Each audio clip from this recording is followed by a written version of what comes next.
Well, good morning, ladies and gentlemen. Welcome to another Travel Mole interview. And this morning, I'm delighted to have a representative of one of the fastest growing travel tech or tech companies in the payments industry, and that's Nium.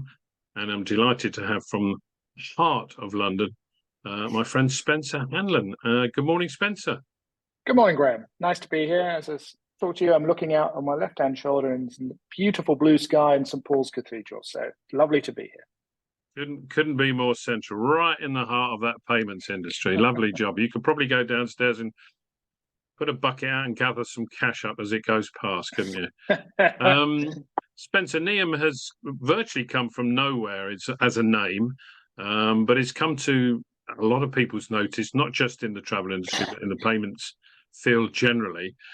Perhaps you can give me a little bit of background as to where the hell has it come from and why are you growing so rapidly? Yeah, well, thanks very much, and thanks for the opportunity to tell you a little bit more about us. So Nium as a name is about 7-8 years old. It is, as you say, a rocket ship that came out of Southeast Asia, primarily a B2B cross-border payments company. But it acquired, at the height of the pandemic, Exaris.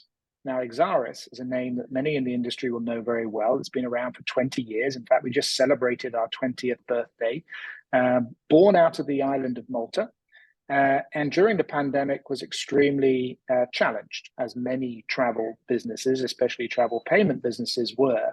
Nium came over the hill, and the combination of the two of those, the fast-growing fintech, global footprint, along with very established and mature processes, knowledge, and systems, has been an amazing story of growth. We've more than trebled since coming out of the pandemic from our previous 2019 height, and there doesn't seem to be any breaks on that growth. So it's a very exciting time for us. Well, why are you growing? What's so significantly good and better about your solutions than anybody else in the marketplace? So, and a number of things. People ask me this quite often, and I think you can put it down to another. There are some trends that are friends, right? As many of us in the travel industry know, especially on the leisure side, less so on the business travel side, demand is unsated as it is so far. Right? The capacity is still not there, and so yield is up, but demand remains unsated. And I just returned from Singapore, where I attended a wonderful conference with our partner Sabre.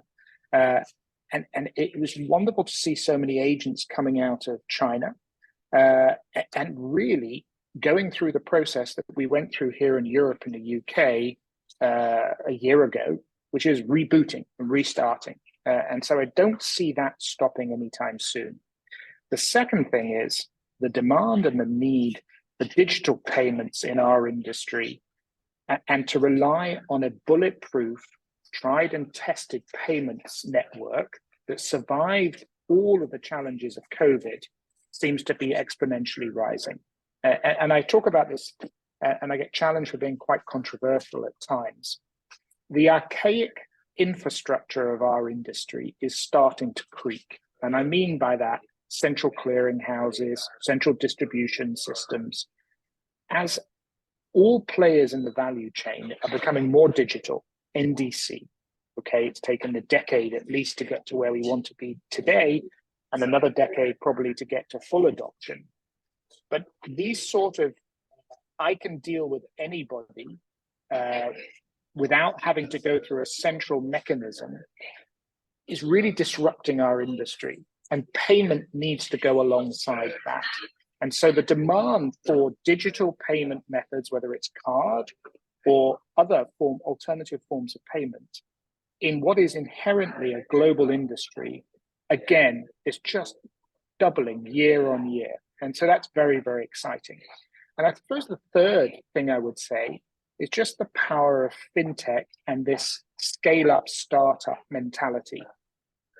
I've worked for 30 years in large, previously nationalized industries, and to contemplate a doubling of your business every year is not a reasonable way of looking at the world, but it certainly is within fintech.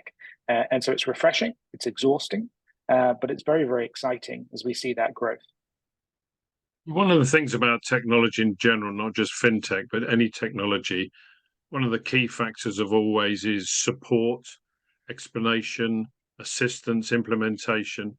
And that's normally fairly labor intensive. How are you handling that? Is that where most of your recruitment is going? Is it into that sort of secondary support area? Yes and no. So first of all, I fully agree with you. Right?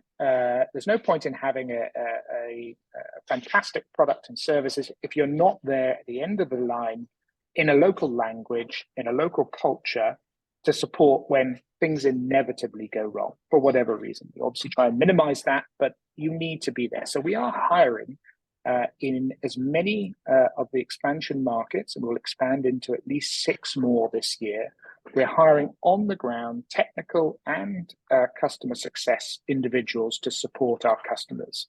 Whilst we talk a good game about globality and technology, you need to have that confidence, because what we provide is a business critical service.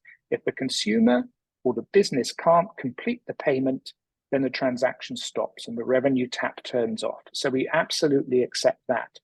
However, we, in terms of where else we're hiring in tech, and we're hiring in the best tech markets in the world. So yes, we have a large existing tech pool, but we're building it up now in Amsterdam, where there's a very rich talent pool of fintech resource, and of course, in the well-known Silicon Valley area of the United States. We absolutely want to be put in the same bracket in terms of innovation and technology and cutting edge as the likes of Uber and Google and Apple. This is the aspiration we have as a business.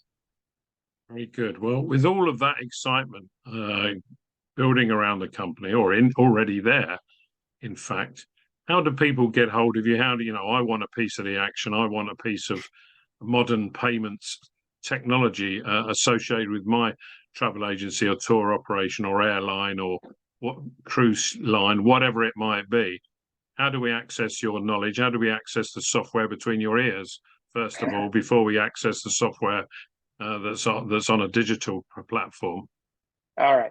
So first of all, we're here in Europe. We're opening up offices in Amsterdam. We're here in central London. We have a large operation in Malta.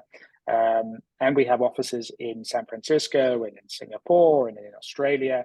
And this year, we're going to be opening up in Hong Kong, Japan, Singapore, Australia, and towards the back end of the year in Latin America, ideally in Mexico and Brazil. So we'll have on the ground, as I spoke of, representation there. Last year, you could have accused us of being slightly behind the scenes, building all of this and growing it out. But this year, we're pushing our people out into the industry. We were at ITB in Berlin. We are planning to be at Focusrite in the EU and in Fort Lauderdale later in the year. Of course, we'll be at World Travel Market, ITB in China, and any of the other ATPS events that are happening, the Airline Travel Payment Summit. So if you're interested in finding more about Nium, obviously the first place to go probably is the website, and then any sort of contact us. Or if you're planning on being at any of these events, then we'd be delighted to have a chat.